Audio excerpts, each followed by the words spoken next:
வணக்கம் நண்பர்களே. இறந்த பிறகு நிச்சயம் நரகத்திற்கு செல்பவர்கள் யார்?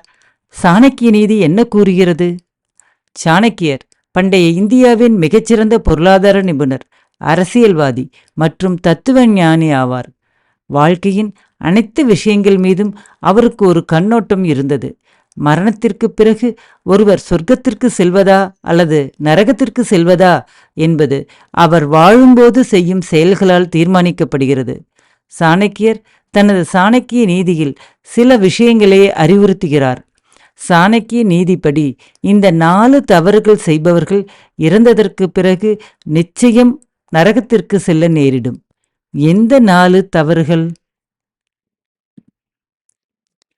இந்து மதம் மட்டுமின்றி உலகின் பல மதங்கள் மறுபிறவி மீது நம்பிக்கை கொண்டவையாக இருக்கின்றன.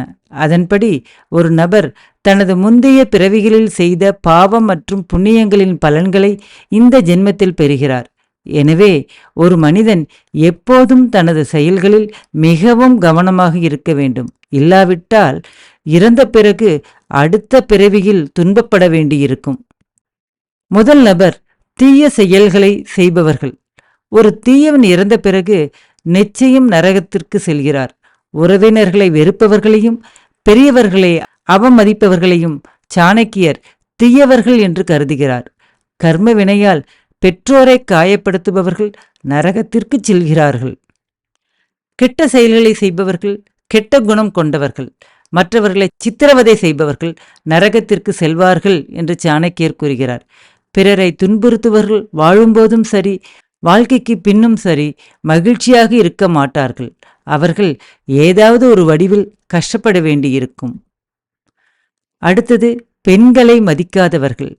பெண்களை அவமரியாதை செய்பவர், பெண்கள் மற்றும் சிறுமிகளை தவறாக நடத்துபவர் மற்றும் ஏழைகளை சுரண்டுபவர் இறந்ததற்கு பிறகு நிச்சயம் நரகத்திற்கு செல்கிறார். நல்லவர்களை காயப்படுத்துபவர்கள். துன்மார்க்கன் எப்போதும் தன் வார்த்தைகளாலும் கெட்ட செயல்களாலும் மன ரீதியாகவும் உடல் ரீதியாகவும் மற்றவர்களுக்கு வலியை உண்டாக்குகிறார். அடுத்து, நல்லவர்களை காயப்படுத்துபவர்கள். தனக்கு பிரியமானவர்களை துன்புறுத்தி மகிழ்பவர்களுக்கு நிச்சயம் நரகத்தில் இடமுண்டு. பொறாமை அவர்களை உள்ளிருந்து எரித்துக்கொண்டே இருக்கிறது. அத்தகைய நபர் ஒருபோதும் மகிழ்ச்சியான வாழ்க்கையை நடத்துவதில்லை என்று சாணக்கியர் கூறுகிறார். பேராசை கொண்டவர்கள். பேராசை கொண்ட ஒருவன் ஒருபோதும் யாராலும் நேசிக்கப்பட மாட்டான். பணம், சொத்து, மரியாதை பெறவும் தங்கள் சுயநலத்தை நிறைவேற்றவும் பிறருக்கு தீங்கு செய்வார்கள். அப்படிப்பட்டவர்கள் இறந்த பிறகு நிச்சயம் நரகத்தை அனுபவிப்பார்கள் என்கிறார் சாணக்கியர்.